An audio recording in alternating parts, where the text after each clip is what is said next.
आप सभी दर्शकों का ज्योतिष सरोवर में हार्दिक स्वागत है।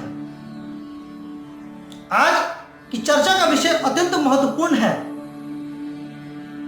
भावार्थ रत्नाकर का एक सूत्र जिस पर आज हम चर्चा करने वाले हैं, जो कि 12वें भाव से संबंधित है और जो यह कहता है कि यदि 12वें भाव में भी ग्रह स्थित हो तो वह ग्रह भाग्यशाली बनाते हैं। हमेशा की तरह हमारे कार्यक्रम में 2 दर्शकों के प्रश्नों का उत्तर दिया जाएगा। आज 2 दर्शकों का उत्तर दिया जाएगा, कभी कभी 1 दर्शक भी होते हैं। और कार्यक्रम के अंत में, क्योंकि आप सभी लोग मेरे परिवार हैं, आप सबको मैं अपना परिवार समझता हूं और जो स्नेह और प्यार आप लोगों से मिल रहा है उसे मैं अभिभूत भी हूं, तो एक छोटी सी विनती आप लोगों से। तो आइए सूत्र की तरफ चलते हैं। सूत्र कहता है, यद भाव कारको लग्नाद्वे तिष्ठति चेदिति तस्य भावस्य सर्वस्य भाग्य योग उदीरिता। अर्थात the person will be fortunate in respect of that भाव whose कारका is situated in 12th from the ascendant lord or in 12th from the ascendant। आइए जरा इसको सरल भाषा में समझते हैं, यह है क्या। देखिए, एक सिंपल सी बात, यह कहता है कि यदि 12वें भाव में कोई भी ग्रह स्थित हो तो उस व्यक्ति को उस ग्रह से संबंधित शुभ परिणाम मिलेंगे उस भाव के जिस भाव का वह कारक है। यानी यहां भाव कारक पर विशेष बल दिया गया है। अब मन में एक प्रश्न आएगा और आना वाजिब है, लाजमी है कि भाई ग्रह किस भाव के कारक होते हैं। यहां लग्न विशेष पर कोई बल नहीं है, यहां भाव के कारकत्व पर बल है। तो भावार्थ रत्नाकर के अनुसार कुछ ग्रहों को कुछ विशेष भावों का कारक माना गया है और वो जिस भाव के कारक होंगे, अगर वो ग्रह 12वें भाव में स्थित हो गए तो उनसे संबंधित शुभ फलों की प्राप्ति होगी। जैसे सूर्य को कारक माना गया प्रथम भाव का, गुरु को कारक माना गया द्वितीय का, मंगल को तृतीय का, चंद्रमा को चतुर्थ का, पंचम भाव के कारक गुरु, छठे भाव के कारक शनि, सप्तम के शुक्र, अष्टम के शनि, नवम के कारक सूर्य, दशम के गुरु, एकादश के गुरु और 12वें के शनि। और आप लोगों को समझाने के लिए मैंने यह लिख भी दिया है कि प्रथम में सूर्य, दूसरे के कारक गुरु दूसरे घर में, यह काल पुरुष की कुंडली मैंने बनाई है। और प्रत्येक ग्रह जिस भाव के कारक हैं मैंने उसी भाव में उन्हें रखा है। उदाहरणार्थ गुरु को द्वितीय में रखा है, पंचम में रखा है, दशम में रखा है और एकादश में रखा है, क्योंकि भावार्थ रत्नाकर के अनुसार ये इन भावों के कारक हैं। अब कहा सूत्र में, क्या कहा, भाग्य योग उदीरिता तस्य भावस्य सर्वस्य भाग्य योग उदीरिता। यानी उस भाव से संबंधित जितने भी शुभ फल होंगे वो मिल जाएंगे। अब जैसे एक उदाहरण ले लेते हैं कि यदि किसी भी व्यक्ति की जन्म कुंडली में सूर्य 12वें भाव में स्थित हो गए, आपका जन्म लग्न कुछ भी हो उससे फर्क नहीं पड़ता। यदि सूर्य 12वें भाव में स्थित हो गए तो सूर्य कारक कहां के हैं। अब हम देखें तो सूर्य कारक है लग्न के, सूर्य कारक हो रहे हैं नवम भाव के। तो जब लग्न और नवम के कारक सूर्य हो रहे हैं तो उस व्यक्ति में क्या क्या खूबी होगी। अब लग्न क्या दर्शाता है, लग्न दर्शाता है व्यक्तित्व को। तो उस जातक का या उस व्यक्ति विशेष का व्यक्तित्व चुंबकीय होगा, लोग उसकी तरफ आकर्षित होंगे और वह उसके मुखमंडल पर चमक होगी, क्योंकि सूर्य तेज के कारक हैं। और नवम भाव भाग्य भाव, नवम भाव पिता का भाव, तो उस व्यक्ति का भाग्य बढ़ा चढ़ा रहेगा, उसे पिता का सुख भी प्राप्त होगा, भाग्यशाली होगा, धार्मिक होगा। ठीक उसी प्रकार यदि किसी की जन्म कुंडली में द्वादश भाव में 12वें भाव में शुक्र स्थित हो गए तो यह कह रहे हैं कि शुक्र कहां के कारक हैं, तो शुक्र कारक है सप्तम भाव के। अकॉर्डिंग टू भावार्थ रत्नाकर सप्तम भाव के हैं, 7th हाउस। अब सप्तम भाव के कारक हैं तो सप्तम भाव के कारक होने की वजह से अगर शुक्र द्वादश में है तो किन चीजों में अभिवृद्धि होगी। तो सप्तम भाव से हम क्या विचार करते हैं, जीवन साथी का। तो उस जातक को जीवन साथी का सुख प्राप्त होगा, यानी जीवन साथी अच्छा होगा।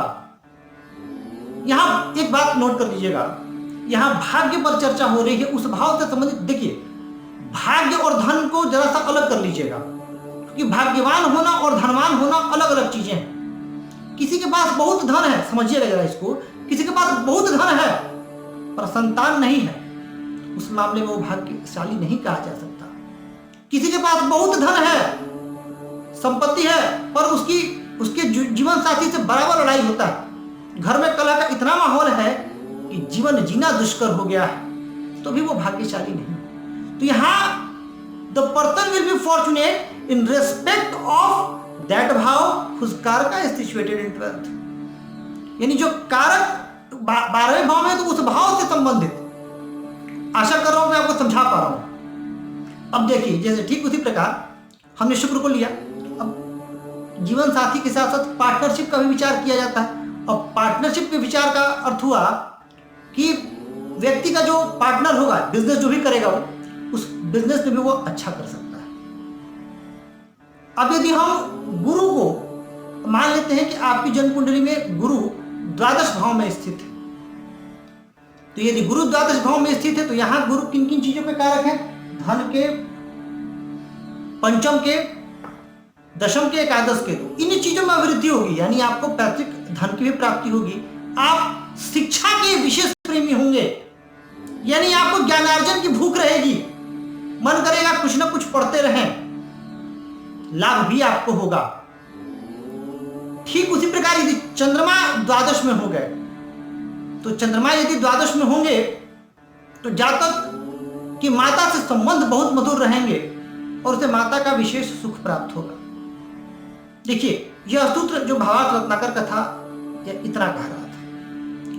अब इसमें मैं 2-3 बातें अपनी ऐड करूंगा शनि को बताने के बाद कि शनि यहां स्थित होंगे तो क्या होगा। देखिए, शनि यदि यहां स्थित होते हैं 12वें भाव में, तो शनि किस चीज के कारक हैं? शनि कारक बता रहे हैं छठे भावार्थ रत्नाकर के अनुसार, छठे, 8वें और द्वादश के। तो छठे भाव से विचार किया था शत्रु का, यानी शत्रुओं का दमन कर देना। द्वादश में शनि जहां शत्रुओं का दमन करा देंगे, वहीं द्वादश में शनि आयु भी वृद्धि करेंगे, क्योंकि अष्टम भाव के भी कारक हैं और अष्टम भाव आयु और मृत्यु का भी होता है। तो वहां आयु में वृद्धि, दुश्मनों पर हावी रखेंगे। अगर कोई बीमारी होगी तो बीमारी भी कंट्रोल में आ जाएगी। अब 2-3 बातें जो मैं यहां रखना चाहूंगा, जैसे मान लेते हैं कि आपकी जन्म कुंडली में 12वें भाव में ग्रह स्थित है और आपने यह भाव कारक का सिद्धांत भी समझ लिया, फिर भी आप व्यवहारिक तौर पर पा रहे हैं कि आपको शुभ फलों की प्राप्ति नहीं हो रही है। अब एक उदाहरण दूंगा जिससे आपको बहुत स्पष्ट हो जाएगा। देखिए, मान लेते हैं कि आपकी जन्म कुंडली में शुक्र 12वें भाव में स्थित हो गए। अब भाव कारक के सिद्धांत के अनुसार आपको जीवन साथी से अत्यंत लगाव, प्रेम और सब कुछ रहना चाहिए, परंतु यदि उसी शुक्र के साथ राहु स्थित है और वहां मंगल की भी दृष्टि होगी, तो उसका भी तो असर आएगा ना। हाँ, अगर निर्दोष शुक्र वहां है तो निसंदेह और निश्चित रूपेण आपको शुभ फलों की प्राप्ति होगी। ठीक उसी प्रकार यदि चंद्रमा स्थित हो गया, अब चंद्रमा 12वें में स्थित है और प्रैक्टिकली मैंने देखा भी, कुछ जातक की जन्म कुंडलियां मेरे पास आती हैं, यदि चंद्रमा वहां स्थित और पाप प्रभाव में नहीं है, तो उन्हें चंद्रमा चतुर्थ भाव के कारक है, तो चतुर्थ भाव से माता का सुख, भूमि भवन वाहन का सुख, सब कुछ मिलता है। तो यदि चंद्रमा निर्दोष है तो सब कुछ आपको मिलेगा, परंतु यदि वही चंद्रमा पाप प्रभाव में हो गए तो जाहिर सी बात है कि कटौती होगी। तो यह देख लेना होगा कि जो 12वें में ग्रह स्थित है वो किस हद तक निर्दोष है। यदि वो निर्दोष है, पाप प्रभाव से विमुक्त है, अपनी स्वराशि में स्थित हो गए, उच्च राशि में स्थित हो गए, तो कहना ही क्या। तो जो भी उनके कारकत्व की चीजें हैं, जिस भाव के वो कारक हैं, उस भाव से संबंधित अत्यंत श्रेष्ठ फल जातक को जीवन में प्राप्त होता है। और इसके एग्जाम्पल भी हैं। आप भी अगर ज्योतिष प्रेमी हैं या ज्योतिष के विद्यार्थी हैं या ज्योतिष जानना या सीखना चाहते हैं, तो आप इस पर शोध कीजिए। सूर्य द्वादश में हो, अगर किसी का हो नीच का, तो क्या यह कल्पना की जा सकती है कि वो व्यक्ति राष्ट्रपति बनेगा? और ऐसे भी उदाहरण है कि द्वादश में नीच के सूर्य राष्ट्रपति तक बना देते हैं। निचभंग भी होता है, निचभंग जिसकी मैं बात करूंगी जन्म कुंडली में निचभंग भी है, और साथ ही भाव का यह सिद्धांत। एक जातक जिनकी धनु लग्न में शनि 12वें भाव में स्थित है, धनेश और पराक्रमेश होकर के, परंतु जब शनि की अंतर्दशा आई तो सालों से अटका पैसा उनको मिला, तो वहां भी शनि शुभ। कुछ दिन पूर्व मेरे पास एक जन्म कुंडली आई थी, एक जातक का चंद्रमा वहां उच्च का पाप प्रभाव से मुक्त, माता का विशेष स्नेह सुख और घर से भी धनाढ़, भूमि भवन वाहन इत्यादि का विशेष सुख। हाँ, और भी कुंडली आती है जिनमें पाप प्रभाव हो, वहां कुछ कमी आती है, परंतु यह नियम लागू तो होता है। 10% लागू हो, 20% लागू हो, ग्रह के बल के अनुसार। तो यह बड़ा दिलचस्प विषय था और भावार्थ रत्नाकर से यह उठाया गया सूत्र मुझे लगा कि आप लोगों के सम्मुख लाना चाहिए, तो मैंने प्रस्तुत किया। आप भी विचार करें, और यदि आपकी जन्म कुंडली में 12वें भाव में ग्रह स्थित हो तो उदास, निराश और हताश कतई न, क्योंकि हर भाव से संबंधित बहुत सी सूक्ष्म अध्ययन की आवश्यकता होती है। यही बात मैंने 6ठे और 8वें भाव से भी संबंधित वीडियो में कही थी, और आज यह 12वां भाव से भी संबंधित कह रहा हूं कि 12वें भाव में यदि ग्रह स्थित हो तो आपको जीवन में बहुत कुछ दे सकते हैं। अब आइए कार्यक्रम के अगले पड़ाव पर चलते हैं, जहां आज 2 दर्शकों के प्रश्न का उत्तर दिया जाएगा। तो देखते हैं कौन कौन से दर्शक हैं। तो पहले दर्शक जिनका आज उत्तर दिया जाना है, केपी महेंद्रगढ़ हरियाणा से ये प्रश्न आया। इन्होंने पूछा है कि क्या मेरी जन्म कुंडली में सिविल सर्विसेज का योग है क्या। अब इनकी तुला लग्न की जन्म कुंडली और सूर्य, बुध और चंद्रमा 9वें भाव में, यानी नवमेश और दशमेश का एक अच्छा योग बन रहा है, परंतु सूर्य और चंद्रमा का एक साथ स्थित होना, अमावस्या के आसपास का जन्म, और चंद्रमा यहाँ अस्त हो गया, तो दशमेश जो राजेश है, जो राज्य कृपा देने वाले ग्रह हैं, चंद्रमा वही अस्त है। यदि उसका उपाय कर लिया जाए तो आपकी जन्म कुंडली में जी हाँ जो राजयोग बन रहा है वह फल देने लगेगा, वो एक्टिवेट हो जाएगा और आप उसमें अच्छा कर सकती हैं। और अभी एक अच्छी चीज और आपके साथ कि भी आपकी महादशा बुध की चल रही है, और बुध तुला लग्न में भाग्येश होते हैं, द्वादशेश भी होते हैं और स्थानांतरण का फल देते हैं, तो ये आपको अच्छा परिणाम देंगे। आप उपाय करें चंद्रमा का, और मैं आशा करता हूं कि आप सिविल सर्विसेज के एग्जाम में सफलता प्राप्त करेंगे, पर मेहनत बहुत ज्यादा करनी पड़ेगी। मैं बता रहा हूँ क्योंकि चंद्रमा जिसके दशमेश होते हैं, मन बहुत भटकता है और कंसिस्टेंसी नहीं रह पाती है, तो इस चीज को ठीक कीजिए। महादशा अनुकूल है, परंतु मेहनत बहुत ज्यादा और कम से कम 4 अटेम्प्ट मैं पहले बता दे रहा हूं। आगे चलते हैं। दूसरा प्रश्न है निकिता खंडेलवाल जी का। निकिता जी का प्रश्न है कि क्या ये लीगल फील्ड में आगे बढ़ सकती हैं, और साथ ही निकिता जी ने यह भी कहा है कि आप मेरी कुंडली का एनालिसिस कीजिए। तो निकिता जी, अभी मैं दर्शकों के एक प्रश्न का उत्तर दे रहा हूं, कभी कभी 2 प्रश्न का भी दे देता हूं, उससे ज्यादा नहीं। तो अगर आपका मानना है कि आपकी कुंडली का एनालिसिस किया जाए तो एक तो कार्यक्रम में संपर्क सूत्र है, वहां पे आप कांटेक्ट कर सकती हैं, नंबर फ्लैश होता है। दूसरी बात कि अभी हम ऐसा विचार कर रहे हैं कि कुछ समय बाद हम जन्म कुंडली विश्लेषण का भी कार्यक्रम शुरू करेंगे, उस समय आपका जन्म कुंडली का विश्लेषण किया जाएगा, परंतु अभी तो सिर्फ एक ही प्रश्न है, इसलिए मैं आपके एक ही प्रश्न को ले रहा हूँ। आपने पूछा कि लीगल फील्ड में आगे बढ़ना है।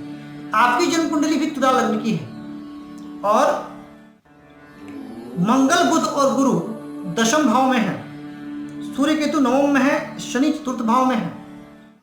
तो देखिए, जब गुरु का संबंध 10वें से बनता है और जब शनि का भी संबंध 10वें से बनता है तो व्यक्ति लीगल फील्ड में जाता है, परंतु यहां पर नवमांश में शनि और गुरु की स्थिति अच्छी नहीं है, दोनों ग्रह नवमांश कुंडली में नीच के हो रहे हैं। इसका उपाय आवश्यक है, यदि उसका उपाय कर लिया जाए तो हो सकता है कि आपको लीगल फील्ड में सफलता मिले, पर अभी संघर्ष रहेगा जीवन में, इसे इनकार नहीं किया जाता, और कुछ समय तक रहे। 2 दर्शकों के प्रश्न का जवाब दिया गया। अब एक विनती, मैंने कहा था कि मैं वसुधैव कुटुंबकम के सिद्धांत में विश्वास रखता हूं, और यह वीडियो बनाने का उद्देश्य जो ज्योतिष का ज्ञान है, वैदिक ज्योतिष का जो ज्ञान है, इसको चारों तरफ फैलाना है। और फिर मेरे मन में विचार आया कि क्यों ना 1-2 ऐसे दर्शक जिनको बहुत आवश्यकता हो, उनके 1-2 प्रश्न का उत्तर दिया जाए, और मैंने शुरू किया। कई बार ये हो जाता है कि दर्शक जिनके प्रश्न का उत्तर दिया जा चुका है वो लोग 3-4-5 बार एक ही चीज पे कमेंट करते हैं कि हमें बताया जाए। तो देखिए, आपके प्रश्न का उत्तर दिया जा चुका है, अब बाकी दर्शकों के भी प्रश्न की बारी होती है। तो आप धैर्य रखें, यही मेरी विनती है, यही विनती करनी थी आप लोगों से कि आप धैर्य रखें। समय आने पर विचार किया जाएगा और जिनके प्रश्न का उत्तर दिया जा चुका है उनके प्रश्नों का भी उत्तर फिर से दिया जाएगा, परंतु थोड़ा प्रतीक्षा करें, आप थोड़ा धैर्य रखें। तो प्रिय दर्शकों, मुझे पूरी उम्मीद है और विश्वास है कि आपको यह कार्यक्रम अत्यंत पसंद आ रहा है और इसी तरह चैनल को लाइक करें, सब्सक्राइब करें और शेयर करें और अपना प्यार और स्नेह यूं ही देते रहें और हमारा यह सफर, हमारा कारवां यूं ही आगे बढ़ता रहे, आपका हमारा साथ चलता रहे। आज के लिए बस इतना ही। नमस्कार।